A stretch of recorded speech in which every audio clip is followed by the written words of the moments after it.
ఈ పాపంలో వాళ్ళు విజయం సాధించడానికి అవకాశం ఉంది. అందుకే ఈనాడు తెలంగాణలో ఉన్న 119 అసెంబ్లీ నియోజకవర్గాలు రాబోయే 2029లో జరగబోయే ఎన్నికలు ఆనాటి జోస్యం ఎన్నికల 6 నెలల ముందు చెప్పిన, ఈనాడు నేను చెబుతున్న ఎన్నికల జోస్యం 36 నెలల ముందు ఖమ్మం గడ్డ మీద నుంచి నేను చెప్తున్నా. రాబోయే ఎన్నికలు 2029 డిసెంబర్లో జరగవు, 2028 డిసెంబర్లో జరగవు, 2029 మే జూన్ మాసంలో మన శాసనసభ ఎన్నికలు జరుగుతాయి. తెలంగాణ రాష్ట్రంలో ఉన్న 17 పార్లమెంట్లు సీట్లు 26 పార్లమెంట్లుగా మారుతాయి. 119 ఉన్న శాసనసభ నియోజకవర్గాలు 182కు పెరుగుతాయి. ఈరోజు చెప్తున్నా 182 శాసనసభ నియోజకవర్గాలలో 117 సీట్ల పైన గెలిచి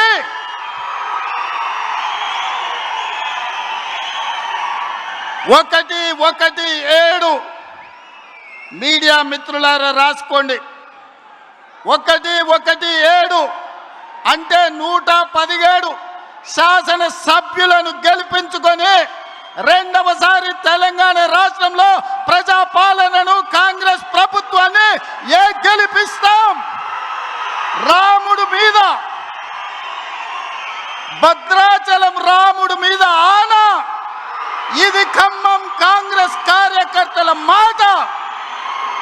కాసుకో చంద్రశేఖర్ రావు, నువ్వు, నీ కొడుకు, నీ అల్లుడు, నీ బిడ్డ, నీ చుట్టాలు, నీ భజన పరులు,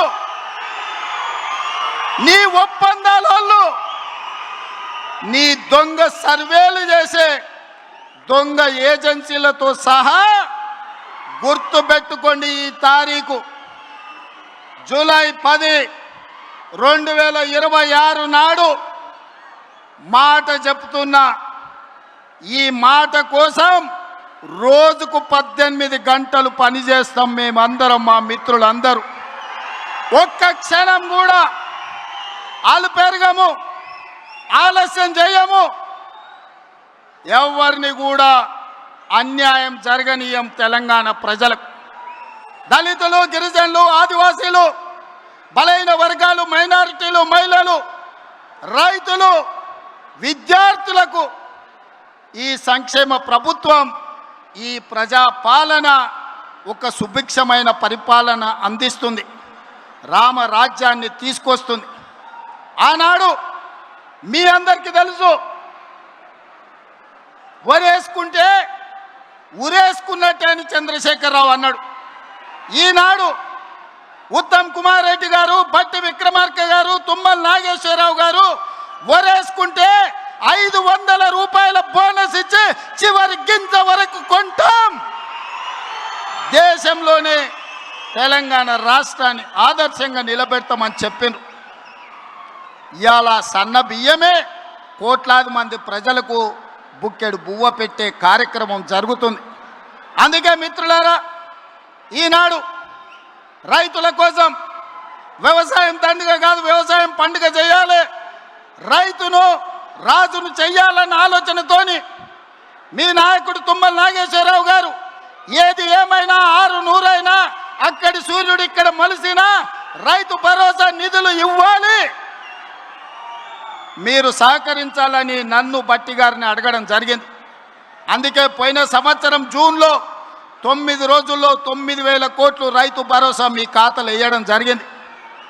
ఈ సంవత్సరం కూడా ఇదే ఖమ్మం మధుర నుంచి 30 తారీఖు నాడు జూను రైతు భరోసా ఖాతాలో నిధులు వెయ్యాలి అంటే ఆనాడు మీ అభిమానానికి వర్ణ దేవుడు కూడా ప్రసన్నమై మనకు వర్షం కురిపించడంతో ఇక్కడ ఈ ప్రాంగణంలో సభ పెట్టుకోలే, కానీ నిధుల బదిలీ వాయిదా వేయలే. శిల్పారామంలో అప్పటికప్పుడు మా యువ శాసనసభ్యులందరూ ఈర్లపల్లి శంకర్తో సహా చాలామంది, వందలాది మంది రైతుల సమక్షంలో మొదటి విడత రైతు భరోసా నిధులు శిల్పారామంలో విడుదల చేసినాం. సరిగ్గా 9 రోజుల సమయంలో ఈనాడు ఇక్కడ సభ పెట్టి చివరి విడతగా 9 రోజుల్లో 9,000 కోట్ల రూపాయలు రైతు భరోసా మీ ఖాతాలో వేసినాం సోదరులారా. ఇలా రైతు భరోసానే కాదు, రైతు బీమా ఉండొచ్చు, రైతు భరోసా కావచ్చు, రైతు రుణమాఫీ కావచ్చు, రైతు గిట్టుబాటు ధర కావచ్చు, రైతు బోనస్ కావచ్చు, రైతుకు ఉచిత కరెంటు కావచ్చు, అదేవిధంగా అకాల వర్షాల వల్ల పంట కొట్టుకపోతే రైతు నష్ట పరిహారం కావచ్చు. దాదాపుగా 1,70,000 కోట్ల రూపాయలు ఈ 30 నెలల్లో రైతుల కోసం ఖర్చు పెట్టిన ప్రభుత్వం భారతదేశంలోనే తెలంగాణ ప్రభుత్వం, ప్రజా ప్రభుత్వం. ఆనాడు 10 ఏళ్లలో నెలకు 2,500 కోట్లు వాళ్ళు ఖర్చు పెడితే 30 నెలల్లో ప్రతి నెలకు 5,525 కోట్ల రూపాయలు, దాదాపుగా 1,70,000 కోట్ల రూపాయలు ఈరోజు తెలంగాణ రైతాంగానికి ఖర్చు పెట్టినమని నేను ధైర్యంగా ఈరోజు చెప్పదలుచుకున్నా. మిత్రులారా, 25,35,000 మంది రైతులకు 20,617 కోట్ల రూపాయలు, 2 లక్షల వరకు రైతు రుణమాఫీ చేసిన ప్రభుత్వం మన ప్రభుత్వం. 30 నెలల్లో రైతులకు ఉచిత కరెంటు కోసం ప్రతి నెల 1,000 కోట్లు, 30,000 కోట్ల రూపాయలు రైతుల కోసం ఉచిత కరెంటు చెల్లించిన ప్రభుత్వం కాంగ్రెస్ ప్రభుత్వం. ఇంతకుముందే మిత్రులు బట్టి విక్రమార్క గారు ఒక మాట చెప్పారు. ఆనాడు ఎన్నికల్లో దుర్మార్గులు విష ప్రచారం, తప్పుడు ప్రచారం, కాంగ్రెస్ వస్తే కరెంటు ఉండదన్నారు. ఇవాళ కల్వకుంట్లలో నేను అడుగుతున్నా, కరెంటు వైరు పట్టుకో కాకిలాక మాడి మసైపోతావా లేదా నేను చూస్తా. అది రాత్రైనా పొద్దునైనా ఎప్పుడైనా